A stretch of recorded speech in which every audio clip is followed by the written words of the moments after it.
espero que seja o nosso papo aqui maravilhoso. Obrigada pelo tempo de vocês. Hum. E aí eu queria, para iniciar, eu sempre gosto de trazer um pouco essas mulheres, né, que estão sentadas hoje aqui nessa cadeira, e o que fez essas escolhas, né, que hoje vocês fazem como profissão, como ideologia. Como que começou tudo isso? Conta para mim. Bom, primeiro, obrigada pelo convite, tá um prazer estar aqui com vocês. Olha, eu tive muito contato com a natureza desde pequena. Eu cresci no mato, minha escola era no mato e a gente tinha uma relação muito íntima com natureza, com reciclagem, com discussões ambientais quando era pequena. Mas isso tudo meio que veio na minha vida quando eu mergulhei na pesquisa de tendências e o tema da natureza, porque a gente trabalha com vários temas e um deles é esse, começou a me provocar e colocar em xeque muito do que eu via e ao mesmo tempo trazer à tona essas memórias infantis. Então estamos falando aí por volta de 2010, mais ou menos, eu começo a entender de fato aquilo que eu já sentia, mas que eu não tinha pensado por uma veia mais filosófica, mais sociocultural, que era que eu sou natureza e que eu viro adubo igual a manga, Que se alguém maravilhosa. deixar.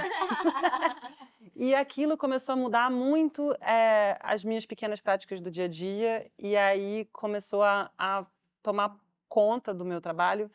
Quando eu voltei para o Brasil em 2015, depois de mais de 10 anos fora, eu vim com muita esperança de que no Brasil esse assunto ia estar muito mais quente por causa de coisas que parecem óbvias, tipo o tanto de bioma e o tanto de natureza que a gente tem. E quando eu caí na real, eu falei, não, então eu vou pegar essa bandeira e eu vou fazer dela uma coisa realmente ativa, tanto na minha vida pessoal quanto na minha vida profissional. Então foi uma mistura de trabalho com infância. Sim, maravilhoso. E você, Marcela, me conte um pouquinho. Cris, grata também por mais um espaço. Eu acho que assim como a Isa, eu tive essa fusão da trajetória pessoal e profissional quando a gente se depara com esse assunto de sustentabilidade, né? Eu acredito que quando a gente se depara com uma causa, é muito inevitável a gente não trazer para que as coisas coexistam, né? O trabalho influencia na vida pessoal e vice-versa. Então, no meu caso, eu já estava aqui em São Paulo há alguns anos, então era por volta de 2011, 12 também, e eu comecei uma busca de desenvolvimento pessoal. Eu queria ser uma consumidora mais consciente, eu queria reduzir o lixo, ainda não se falava tanto desse movimento. Eu era repórter de beleza à época, então eu estava ali, né, chegando todas aquelas tendências e assuntos, mas eu já estava estudando yoga, querendo meditar. Eu sempre gostei muito da área do bem-estar, mas até então meu olhar era ou de consumidora, curiosa, ou de jornalista. E no passo a passo dessa jornada, foi inevitável fazer essa transição conectando todos os pontos. Então, conforme eu ia buscando, mudando o meu estilo de vida, eu também, como curiosa e jornalista, queria estudar, então fui fazer uma formação de yoga e queria saber fazer mais as coisas para ter uma vida um pouco mais slow aqui em São Paulo. Até que chegou o momento de olhar para o tema que eu trabalhava muito, que era beleza e bem-estar, e fazer essa transição, né? O que eu estou oferecendo enquanto beleza, enquanto consumo nessa área? Então, com a Isa também, eu senti essa necessidade de levantar uma bandeira que era muito pouco falada. Então, eu fui estudando sustentabilidade, eu fui amadurecendo meu olhar nisso, né? De curiosa, eu fui fazer uma formação como designer para sustentabilidade e regeneração, entre outras. E ao amadurecer isso, eu achei que em algum momento eu fosse largar um pouco a história só da beleza e da sustentabilidade e olhar para os outros temas, mas sentindo essa carência também de levantar bandeiras que ainda ficam um pouco de lado, perto de algumas que parecem e são mais importantes, eu fui seguindo muito firme com elas, né? Então, quando eu criei a Naturalíssima, que então era um blog, e hoje eu tenho alguns braços, consultoria, educação, palestra, acabou se tornando muito um dos meus temas principais e assim é um tema muito do coração, porque a gente precisa trazer a beleza para o consumo consciente, mas também lembrar que a beleza faz parte da regeneração, né? A gente transformar esse olhar para o que é beleza, bem-estar. Então foi tudo Valorizar, né? acontecendo junto. Muito legal. E vocês acreditam que o consumidor está olhando de forma diferente a forma de consumo? Olha, o ser humano é meio esquisito, ele é movido por medo, né, em muitos casos. Então, o medo está apertando, porque as consequências estão mais palpáveis. Quando eu comecei a pesquisar tendência nesse sentido lá, 2010, 2011, previsões que pareciam assustadoras, mas o que quer dizer isso? Alguns graus a mais e não, mas peraí, será mesmo que isso vai acontecer? Será, né? Hoje, como a coisa está mais palpável, tanto da perspectiva climática quanto da perspectiva de saúde pessoal, a gente está com um pouco mais de medo e isso está movimentando um pouco mais o mercado. Mas a minha constatação, pelo menos da minha experiência das pesquisas que eu estou envolvida, inclusive pesquisas quanti-quali, que são mais impactantes para algumas pessoas, e mais atuais também, mostram que a sustentabilidade ainda não é um motor de compra. Uhum. E por isso que o Clean Beauty vem como uma opção interessante, porque o Clean Beauty, se bem feito, fala de sustentabilidade, mas fala também de saúde. E aí a saúde em primeiro lugar, a minha pele, o meu organismo, acaba sendo um motor para um consumo mais alerta nesse sentido. E você tem sentido isso, né? A Marcela acho que vê bastante o seu consumo das mídias sociais ali dos seus consumidores. Eles questionam bastante, é um trabalho forte que você faz.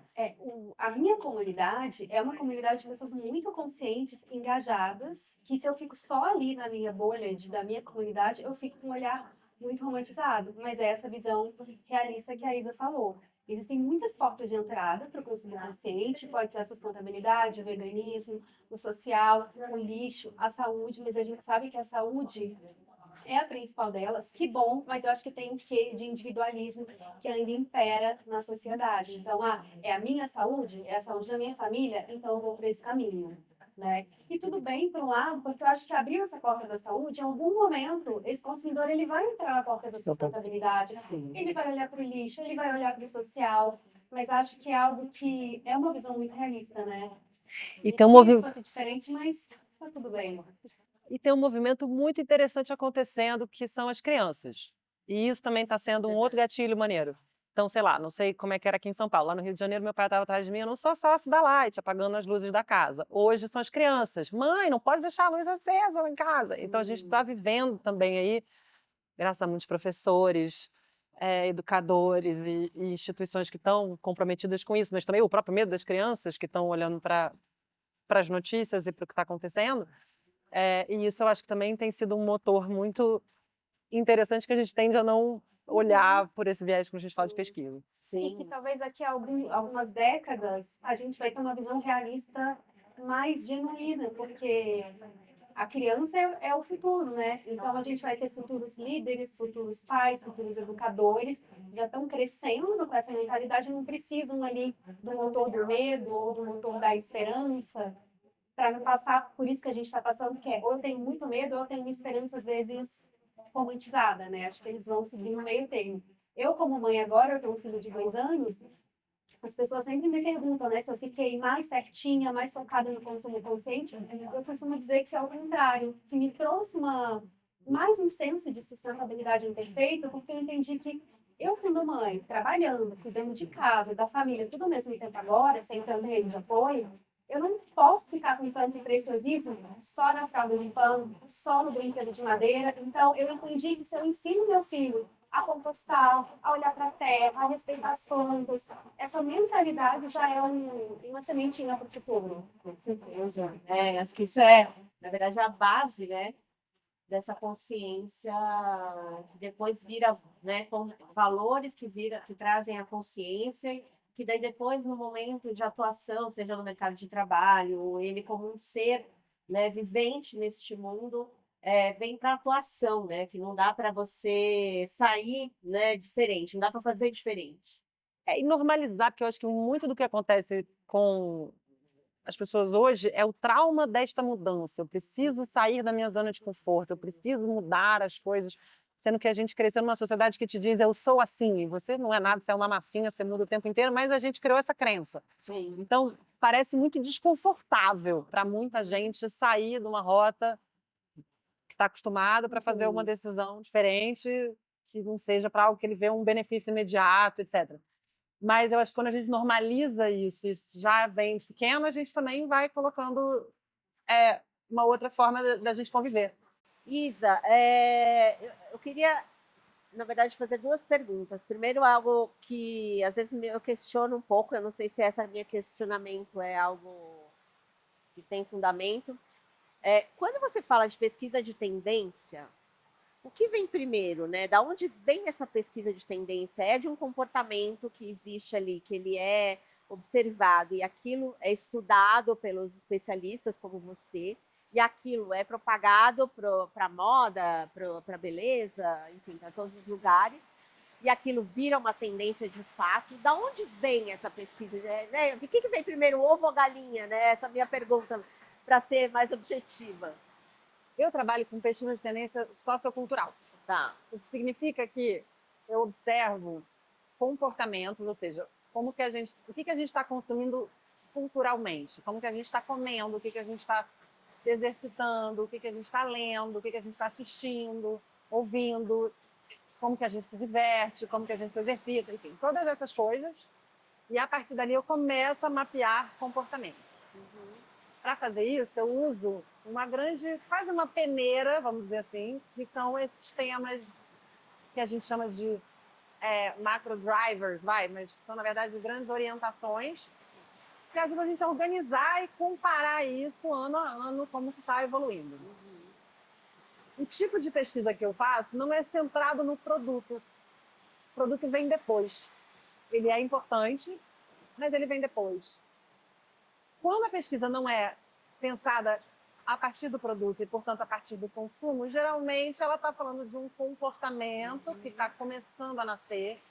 E o que a gente está fazendo marcas, se liga aqui, se você empurrar a sua sardinha para cá, tem gente que vai se interessar e vai com você.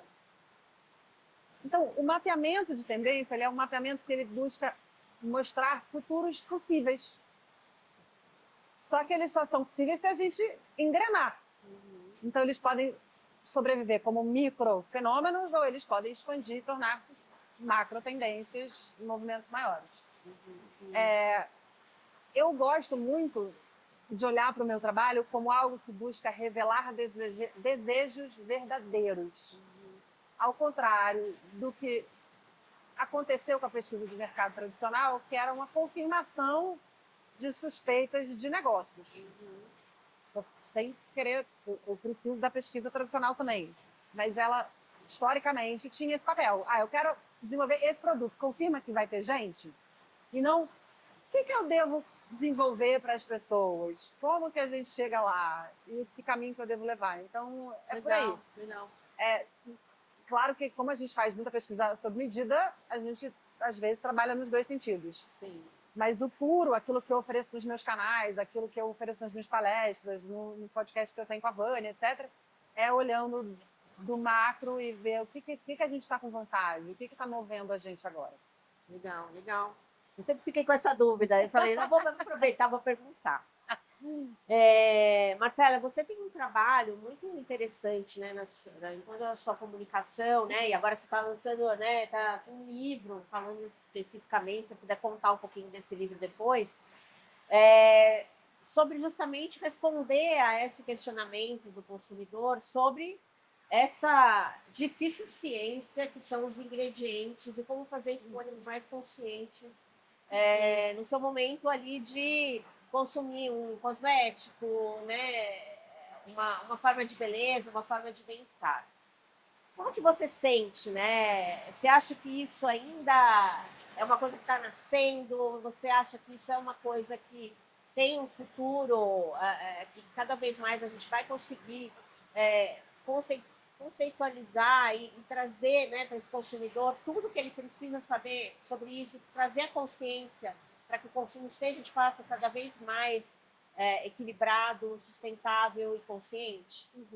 Cris, eu costumo dizer que meu grande entendimento nesses anos pesquisando consumo consciente, sustentabilidade e bem-estar, principalmente, é que se a consciência não vem antes do consumo, a gente só vai estar trocando 6 por meia dúzia. Então, se essa é a mentalidade de um criador de conteúdo, ele só vai estar estimulando um novo tipo de consumo baseado no consumismo e não um consumo consciente. Se é um consumidor, ele só vai estar no excesso. Se é uma marca, ela vai estar criando um produto sustentável, mas ela não estará sendo consciente em todo o processo. Então, eu sinto que as pessoas querem produtos mais ecológicos, as marcas querem criar produtos mais ecológicos, mas falta ainda esse estalo da consciência para que a gente fure essa bolha. Porque quando a gente começa a olhar para as tendências, para tudo que está acontecendo muito na nossa bolha de privilégios que tem a informação de que isso existe, porque a informação também é um privilégio, né? Parece que está todo mundo verde, assim, estamos do lado verde da força. E aí você sai um pouquinho da bolha por diversos motivos sociais, de informação ou até individualismo, isso ainda não chegou na mentalidade das pessoas. Então eu acho que, obviamente, é um futuro, e aí tem até uma pergunta para a Isa depois, né? Por que se apontando que o consumo consciente, além de ser uma causa, é também uma tendência, por que mais marcas e pessoas não aderem? Será que é porque esse meu entendimento, né, do individualismo, pelo privilégio?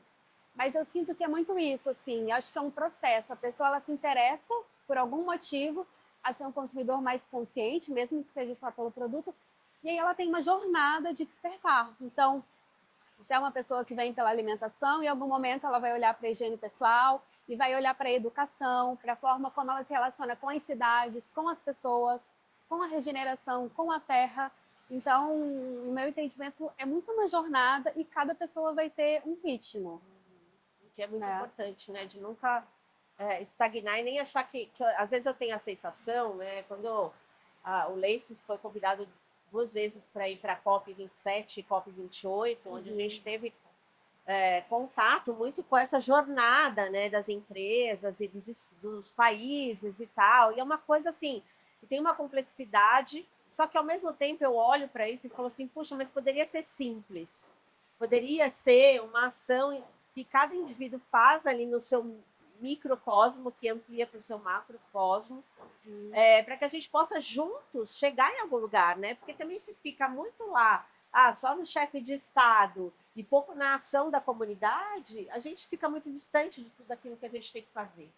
Que é isso que você está falando, né? Sim, e eu percebo que eu transito por muitas bolhas na sustentabilidade, assim. Galera da regeneração, do ativismo, da agrofloresta, do consumo, da beleza, da moda.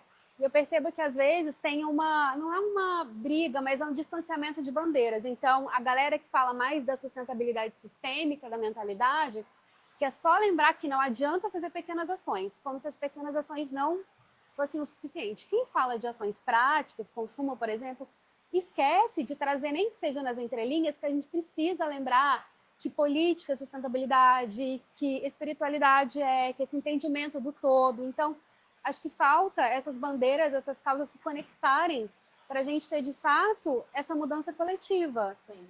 Né? Então, você comentou do livro, eu fiquei muito na dúvida, assim, né? Se na hora de reunir essa uma década pesquisando beleza e sustentabilidade, conectando os pontos, se eu faria uma coisa mais conceitual, que era a minha vontade como profissional, trazendo conceitos, ou se eu ia direto no ponto para ser uma coisa bem didática. E aí eu fui direto no ponto, porque eu acho que às vezes é o mais superficial, mas é o que vai fisgar as pessoas na prática, sabe? Sentindo no corpo, sentindo que tem um resultado ali de impacto ambiental.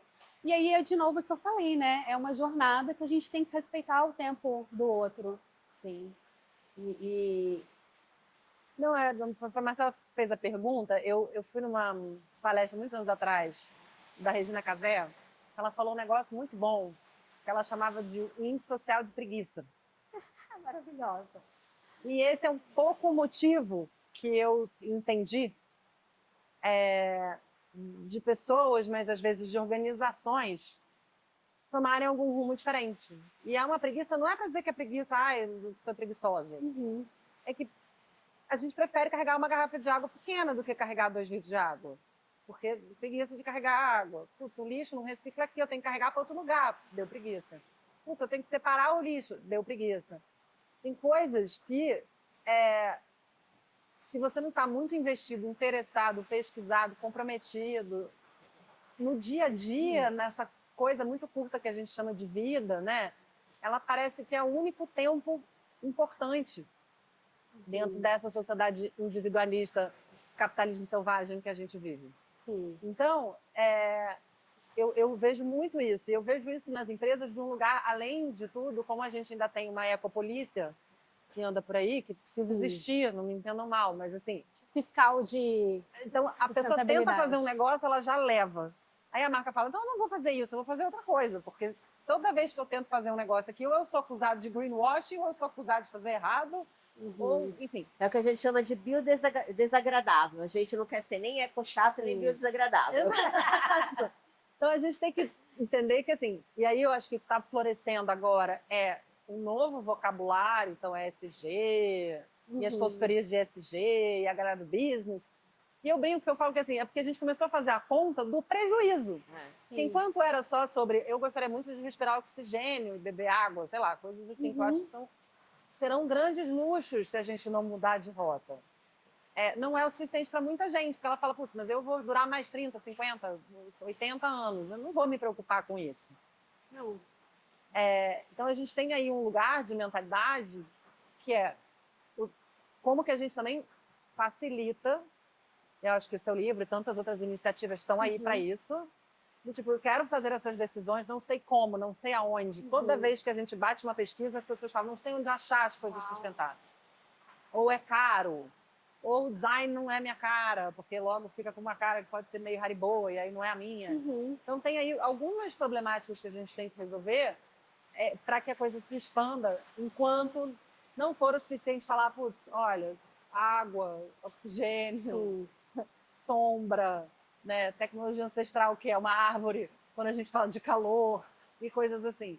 Então, eu acho que tem uma virada de chave que a gente vai estar fazendo meio à força, e as marcas estão esperando que também, do mesmo jeito que o consumidor espera que a marca faça, a marca espera que o governo faça. Então é quase um crescimento meio em cadeia, sabe? E isso me lembrou uma conversa que eu tive entrevistando um amigo, o professor Diogo, e a gente estava falando sobre a sociedade do cansaço, né? E aí a gente chegou nessa conclusão, que na sociedade do cansaço, as pessoas não têm muita energia para fazer a mudança. E que eu acho que traduz isso que você falou. Então, às vezes, vai precisar de uma motivação que é mais prática, mais direta, e às vezes vai ser a melhor maneira de começar. E eu concordo muito com isso que você falou, e eu acho que eu já fui um pouco dessa pessoa também, embora eu sempre tenha tido um tom de voz mais acolhedor e mais de observar antes de criticar, talvez por ter essa base jornalística, né, de não acusar injustamente. E hoje eu me conecto muito com o ativismo delicado, que é um conceito, né, não é uma modalidade, mas uma visão de mundo para um ativismo que não é tão só de bater, não que ele vá falar fofo, mas ele agrega mais, porque é isso, a gente vê as empresas fazendo alguma coisa e nem todo mundo é greenwashing, nem todo mundo está fazendo errado porque quer. Às vezes é um processo, do mesmo jeito que uma pessoa física, um CPF, tem uma jornada para aumentar a sustentabilidade na rotina, a empresa também. Então, a gente que está do lado de cá, sendo mais crítico, né? Às vezes eu estou ali no meu momento ativista, eu mesma tenho que respirar e falar, não, para que eu vou expor a crítica a essa empresa se eu ainda não parei para entender o que tem por trás, qual é a intencionalidade? Então, eu tenho me policiado isso e olhar um pouco para esse ego também de quem é um ativista que está na internet. Eu estou fazendo essa crítica porque ela é importante para essa pessoa que me segue ou é porque eu preciso me colocar como quem enxergou o erro? Porque eu me percebia muito assim naquela pressa de querer, eu preciso apontar esse erro dessa organização e hoje eu deixo passar, eu perco o timing do hype, mas eu prefiro fazer uma crítica mais analítica, que às vezes não vai ter um certo ou errado, não vai ser um 8 ou 80, que é o que a galera gosta. Vai ser quase que um fala bem, fala mal ao mesmo tempo, mas eu acho que é assim que a gente analisa, né? Criar pontes, né? Criar pontes e não ilhas, né? Que já se diz o ditado, né? Sim. Acho que isso é super importante, fazer essa conexão, porque no fundo está todo mundo aprendendo. Claro que quem está na jornada, né, há mais tempo tem um conhecimento maior. E tem que ser, eu acho legal essa palavra ativismo, né? É importante a gente ser ativista, mas a gente tem que também ser o ativismo da ação, né? De poder ajudar, esticar a mão e falar, olha, vem aqui, vem, né, vamos por aqui, porque de fato hoje, eu acho que no Brasil, né, a gente tem um desafio, né, como empresário, eu vivo, acho que todas as empresas vivem isso, e a gente fala uma coisa, né, que normalmente a gente pensar em sustentabilidade não é como pensar em, por exemplo, no que sobra de lucro para a empresa, e sim faz parte do teu core business, né, você tem que estar ali pensando O Itamar fala uma coisa assim muito, muito interessante, que ele fala, você não deixa para educar o seu filho com o resto do salário que você tem, você põe ele em primeiro lugar, né? Porque, de fato, a sustentabilidade, claro que talvez nem toda empresa, né, dependendo da estrutura dela, consiga fazer 100% do que ela gostaria, mas começa por alguma coisa, seja a separação do lixo, seja, então, quando você for trocar embalagem, procurar algo mais sustentável, uns ativos que pudessem ser da nossa biodiversidade, enfim, fazendo trocas, né, conforme você vai fazendo a evolução nesse processo, que eu acho que é muito importante. Isa, eu queria te perguntar, você fez uma pesquisa, né, dentro da sua empresa, a Deson com a Troiano Branding, sobre o fim das gerações. E eu queria que fala muito sobre esse novo consumidor e essa conexão, né, das gerações. Queria que você contasse um pouquinho dessa pesquisa para nós. Eu não aguento mais receber o briefing do e a geração Z, darará, darará, ou a geração X, não sei o que lá, e sempre começando com essa coisa da geração. E eu, assim, muito encucada, porque quando eu comecei a pensar nesse estudo com a Cecília e o Jaime Troiano, que são, enfim, experts, e trouxeram uma dimensão quanti-quali para a nossa pesquisa, que foi muito legal, então a gente uniu quanti-quali e tendências, a gente veio com esse incômodo de será mesmo que faz sentido a gente botar todo mundo em caixinhas, sendo que a gente, quando olha para as tendências, cada vez mais a gente está falando de fluidez, de liberdade, de autoexpressão e de você navegar entre manifestações da sua personalidade, dos seus gostos, da forma que você tá. É tanta informação, é tanta coisa acontecendo que a gente não precisa se comprometer a ser uma coisa para sempre. E será mesmo que quando a gente fala da geração Z, a gente não está falando de jovens e aquela energia jovem que todo mundo tem quando não tem boleto, ou filho, ou responsabilidade de cuidar do pai ou de alguém, enfim, né? Então, assim, ou será que é mesmo a geração Z? Porque isso começou a me incomodar muito e a galera da Troiano abraçou essa ideia e falou, não, vamos testar isso. Então, a gente fez qual, a gente fez qual, e a gente chegou à conclusão que tem muito mais coisa que une as gerações do que o que as separam de verdade. Né? Às vezes, a manifestação, o veículo, a forma que aquilo é dito, pode mudar. E a gente aprofundou e trouxe soluções, uma vez que a gente falou, agora a gente matou as gerações, as marcas, tá, e agora faço o quê? Né? Então, a gente também trouxe soluções a partir das tendências para endereçar cada vez mais e tentar ajudar as marcas a fazerem essa escolha estratégica de vou abolir esse recorte de geração e, no lugar disso, eu coloco o que a gente chama de marketing de estilo de vida. Places é um ótimo exemplo. Você tem clientes, você tem aqui hoje de manhã, tem gente de todas as idades, de todas as gerações, elas têm coisas em comum. Uma preocupação com a saúde, a preocupação com o meio ambiente, uma preocupação com um espaço, por exemplo, que não seja tão, vamos dizer, opressor quanto um cabeleireiro comum. Enfim, tem aí, óbvio que tem um recorte sociocultural, sociodemográfico, óbvio. Mas tem muito mais sobre estilo de vida do que sobre gerações. E aí, falando especificamente de consumo consciente e sustentabilidade, a gente tem um capítulo de natureza. E aí a gente trouxe 3 tendências que eu acho que é legal dividir aqui com vocês, né? É o único capítulo em que a gente faz um recorte geracional, porque a gente achou importante explicar para a geração Z que não inventaram a roda. Millennials não inventaram a roda. A discussão ecológica é uma discussão que pertence aos boomers. Né? Ela é uma discussão que nasce ali no final dos anos 60, anos 70, quando a gente começa a falar de mudança climática e começa a falar de ecologia e começa a entender que talvez a gente precise prestar atenção porque aquele consumo e aquela industrialização toda está chegando. E aí a gente traz um outro capítulo que fala dos nativos ecológicos. Aí sim, geração Z, porque a gente está falando de uma geração que é nativa digital. E é a primeira que nasce com a informação da sustentabilidade mais acessível, por mais que seja um privilégio, como a Marcela falou, mas com muito mais acesso e muito menos acadêmico ou filosófico do que era. E começa a ir para a rua e fazer manifestações. E aí a gente tem Greta Thunberg e todas as suas amigas aí dessa geração. O último capítulo que a gente tem sobre natureza fala de eco-ansiedade e de solastalgia, que é esse medo da nossa casa em destruição. E esse é um recorte que daí fala de todo mundo. Não tem uma geração que esteja necessariamente mais ou menos impactada por isso. E é esse, vamos dizer assim, anseio que para nós é um motor para as marcas repensarem como que a gente vai falar de sustentabilidade de uma forma que possa chegar em todas as gerações o quanto antes.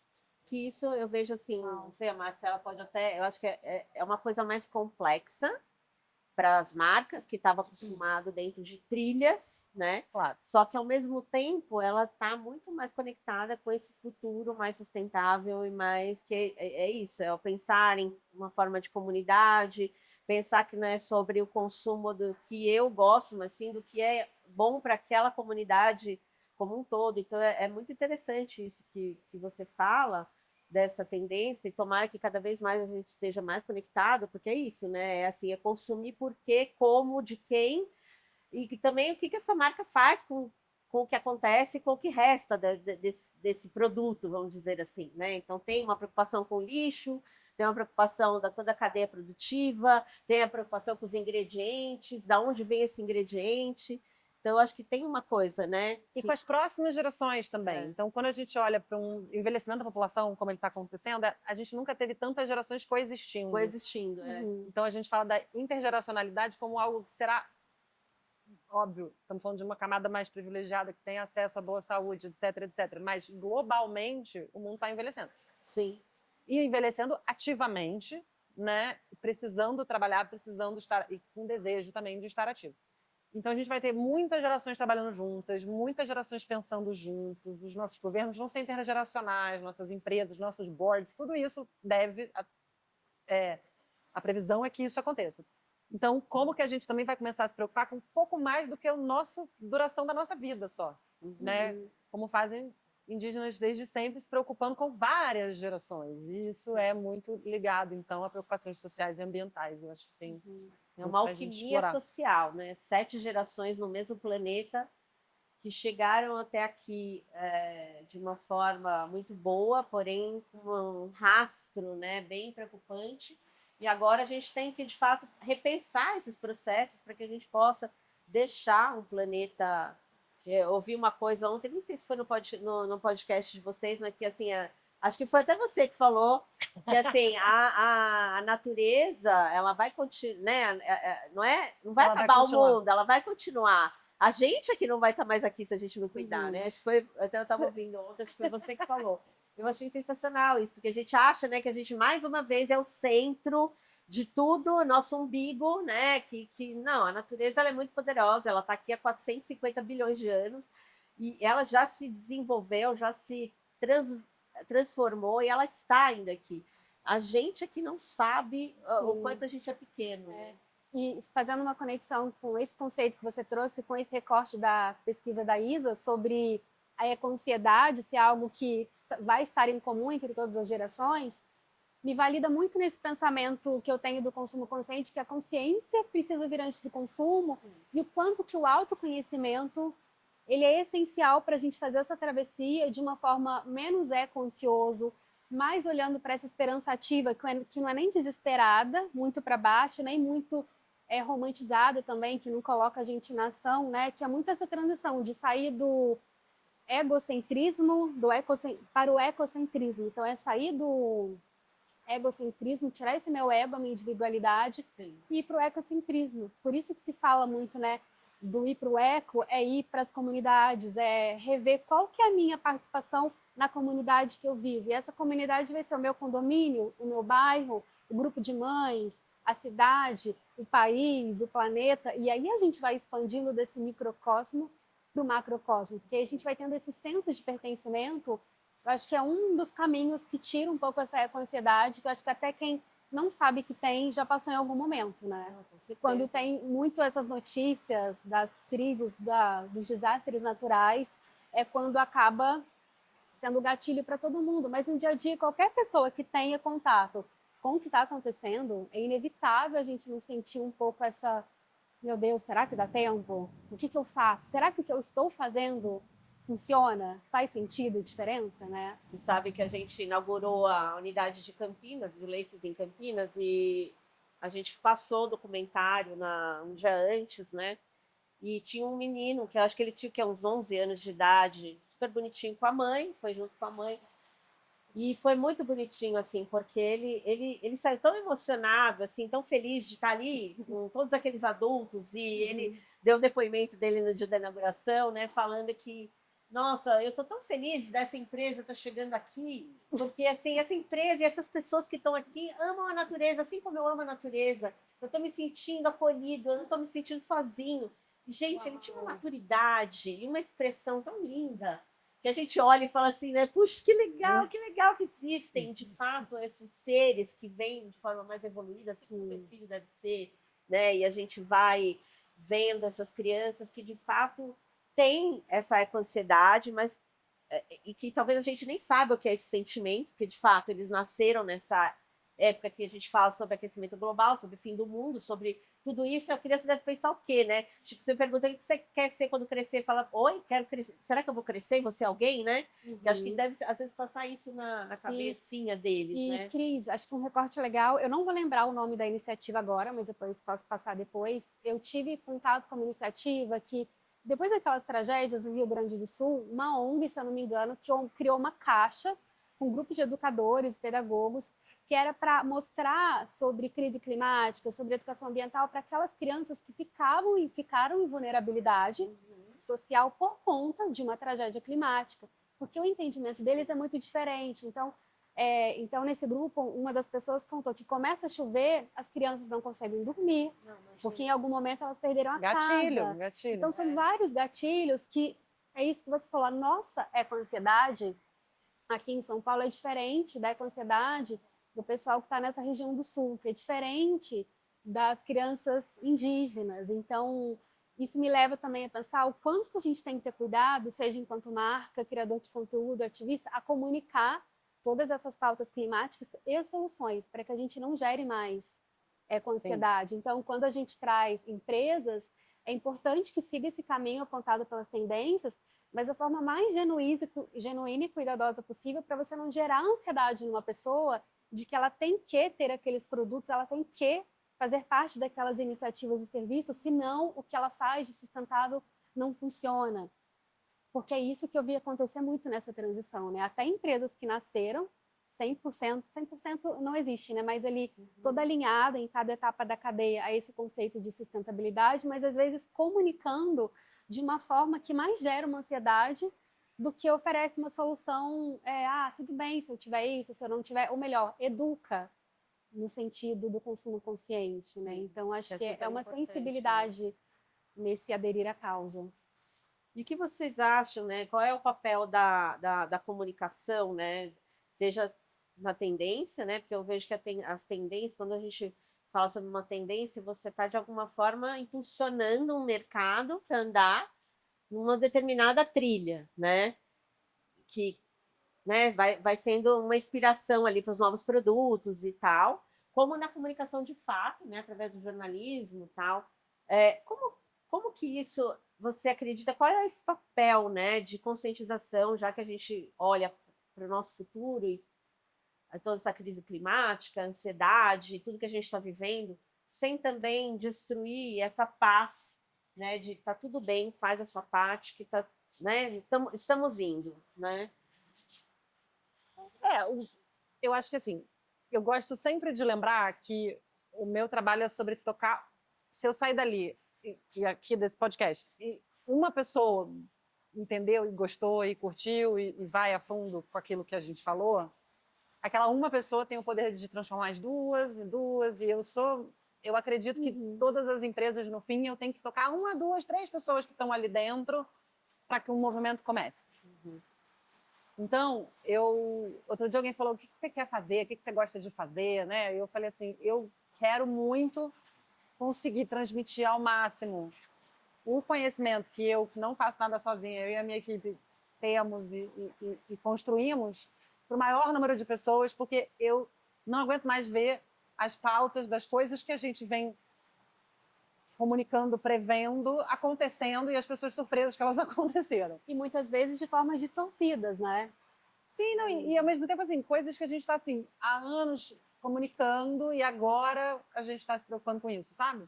Então, eu acho que quanto mais eu consigo, tanto que eu não perco uma oportunidade para falar no podcast, para fazer uma palestra, para conversar sobre algum assunto, no qual eu acho que eu posso agregar alguma coisa, porque Sim. eu, como professora, aprendi que a gente só aprende pela repetição, né? Então a gente precisa ouvir muitas vezes as coisas.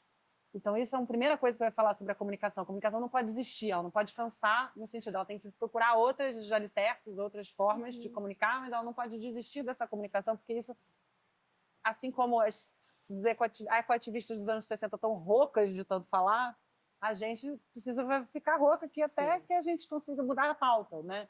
Eu tinha uma cliente que ela falava, você vai voltar de novo para falar sobre sustentabilidade? Eu falei, juro que enquanto estiver acontecendo, eu vou voltar para falar desse problema. Então, eu acho que tem um papel aí de se manter, e aí, como a Marcela e uma ecoativista que eu amo, que é a Aline Matuja, que também é pautada na esperança ativa, eu estou aqui sempre tentando renovar a esperança para que a gente tenha fôlego para continuar transmitindo essas histórias, continuar transmitindo esses dados, continuar transmitindo essas ideias de que está um pouco do avesso. Isso tem a ver com o patriarcado.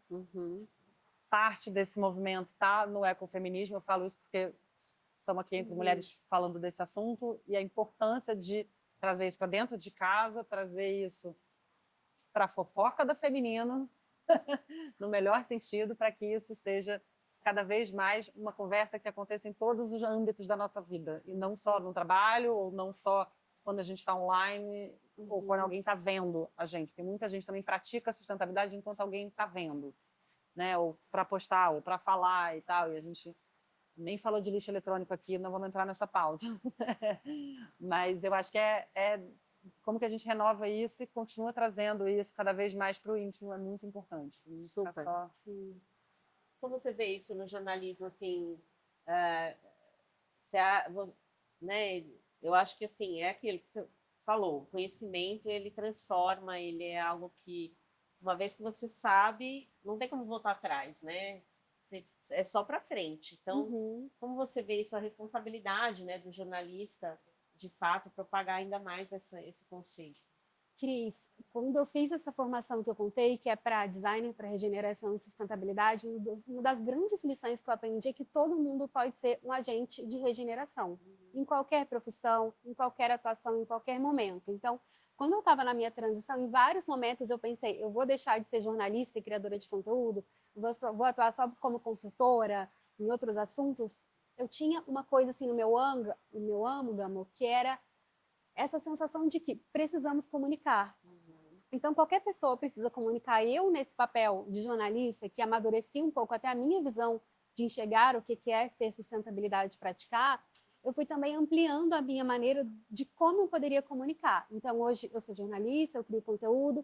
Como a Isa, se eu tenho palestra, eu vou falar na palestra, e eu vou no podcast, e eu vou dar curso, e eu vou dar vivência, porque são formas da gente comunicar essas pautas que a gente acredita. E eu acho que o desafio, além disso que eu já falei, que é ter um olhar sensível para não gerar mais medo como informação nova, e sim gerar ali um motor de esperança ativa, é a gente adaptar também um pouco a narrativa para que a gente alcance todos esses públicos diferentes. Então, se eu vou falar de consumo consciente para uma comunidade, para alguém que não tem o privilégio da informação, eu preciso ter a sensibilidade de adaptar a minha narrativa.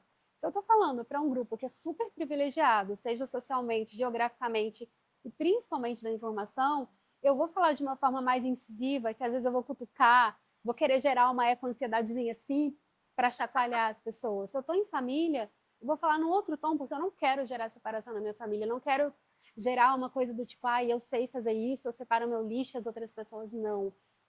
Então, eu acho que essa adaptação da narrativa é muito importante quando a gente se enxerga um comunicador de causas, seja como jornalista, como consultor, como advogado, ou como uma pessoa que é cozinheiro e está criando um conteúdo, né?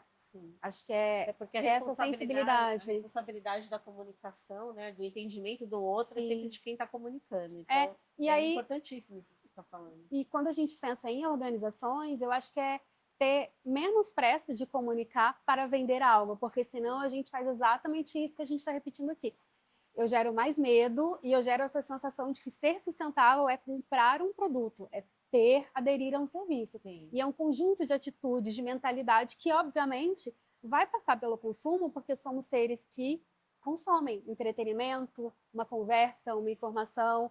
E como Satish Kumar, que é um filósofo, ex-monge, escritor que eu gosto muito, que ele fala que o problema não é o consumo, é o consumismo. Então, a gente não precisa ter medo de produto, ter medo de marca, ou ser sempre crítico a empresas e organizações. Eu acho que essa coexistência entre eu consumo de forma mais consciente, consumindo menos, critico a ponto de dizer, olha, somos consumidores que queremos menor impacto ambiental, queremos mudança. E também empresas que sejam abertas a olhar para isso sem colocar o lucro em primeiro lugar, porque quando o lucro está em primeiro lugar, aí inevitavelmente vira greenwashing. A gente tem que aprender, né, a equilibrar esses 3 pilares, né, na vida da empresa, na vida das pessoas. Eu acho que esse é o nosso grande desafio de aprendizado como empresa, é você cada dia ir fazendo, né, essa transformação. O Laces, que nem a gente, quando a gente começou, a gente fala que o meu avô, quando a gente começou a trabalhar com produtos naturais, falava sobre ecologia, né? Aí a gente foi aprendendo para levar isso além dos ingredientes para a nossa estrutura, e aí cada dia é um processo evolutivo, né? Então, como você coloca isso no teu dia a dia, e como isso é um ideal que você, né, através de tudo que você faz, a gente quando desenvolvo produto, eu penso, né?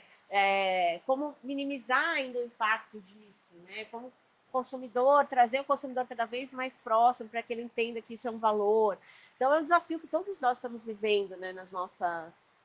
Você ia falar alguma coisa? Eu acho que as marcas também precisam entender que a sustentabilidade não é um ativo de concorrência. Eu bato muito nessa tecla porque hoje virou um ativo. Ai, não, então eu sou sustentável. Ou eu vou desenvolver alguma coisa sustentável para concorrer com fulano. Sim. Aí eu falo, fez tudo errado, entendeu? Tudo errado, calma. Sim. Porque eu acho que a gente também precisa entender que quando a gente fala de ecossistema, no fim das contas, a gente está falando da necessidade que todo mundo se ajude e participe, né? Então, como é que a gente vai começar a pensar de forma sistêmica para poder mudar todo esse raciocínio egocêntrico que a gente estava discutindo aqui desde o início? Isa, eu queria te fazer você fez lá umas observações sobre essas macro tendências, né, que você mapeou aí.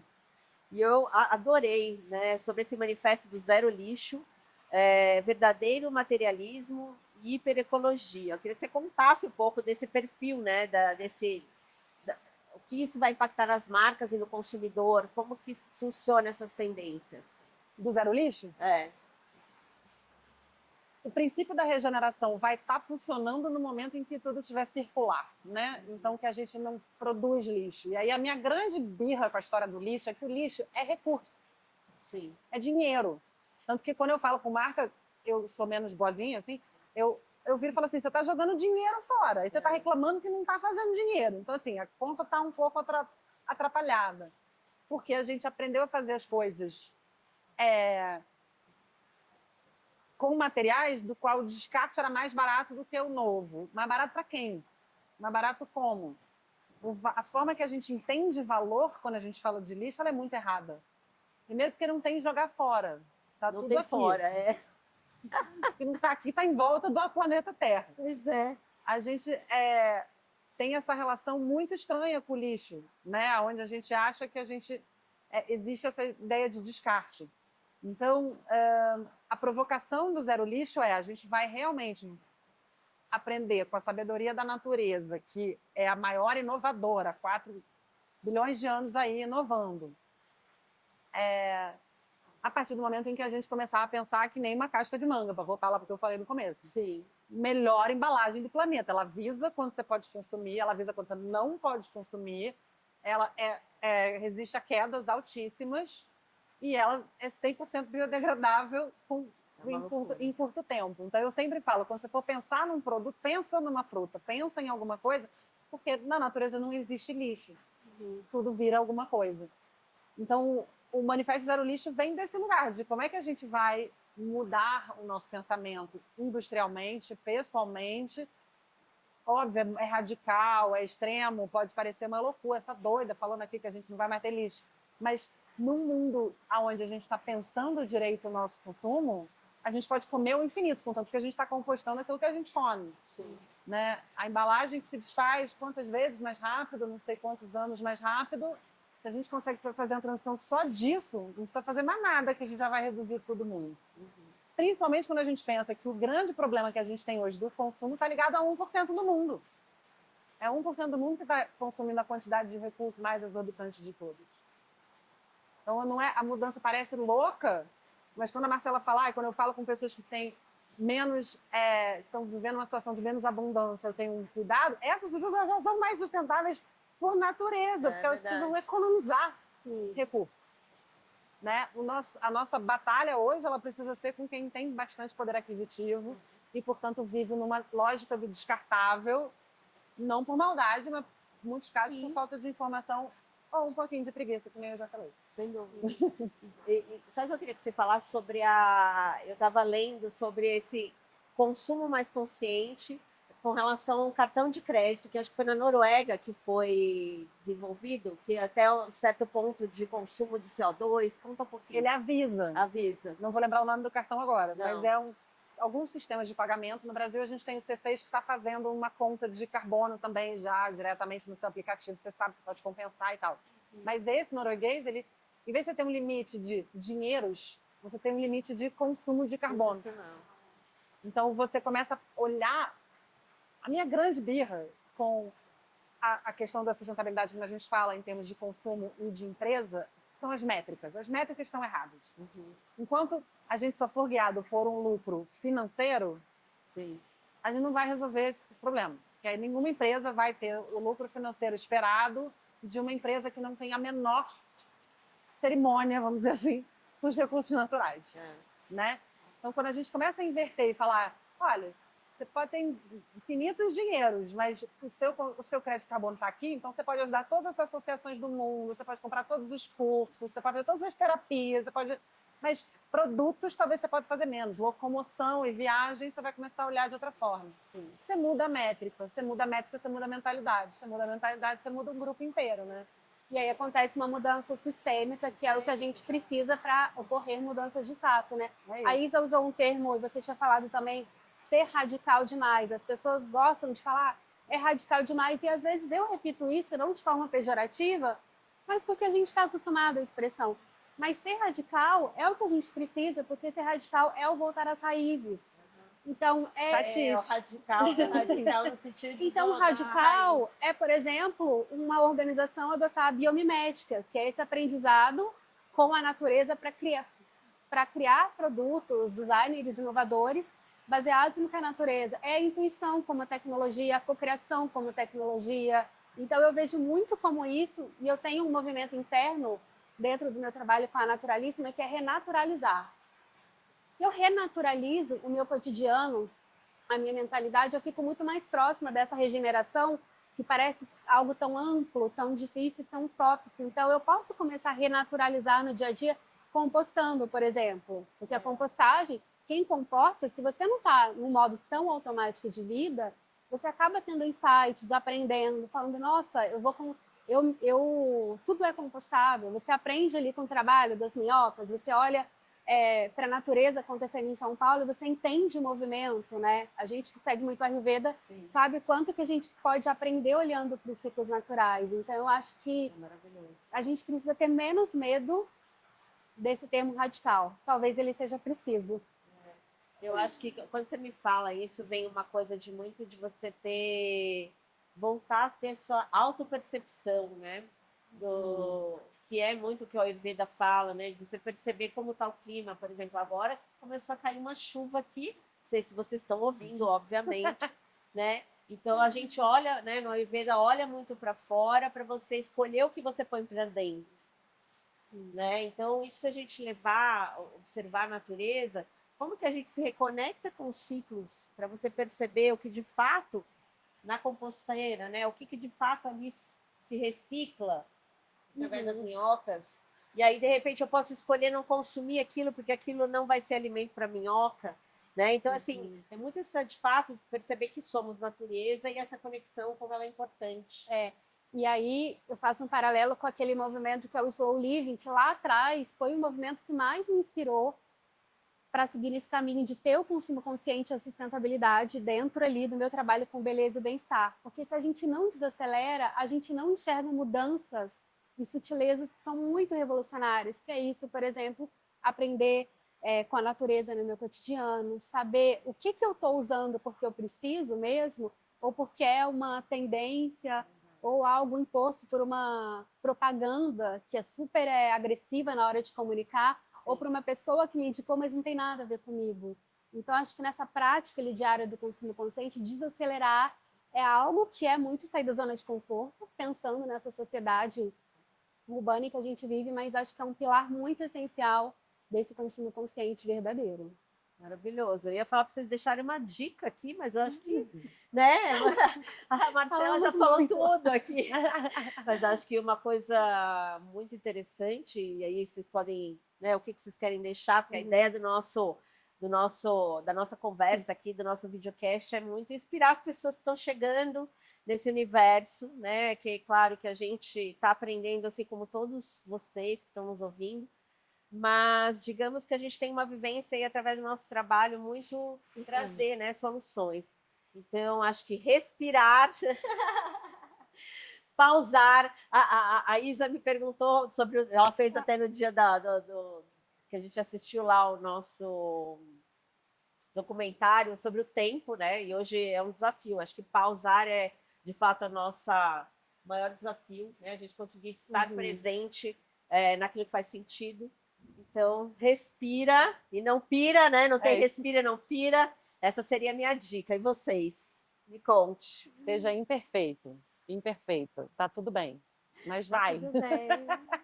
Eu gosto muito dessa expressão também, sustentabilidade imperfeita.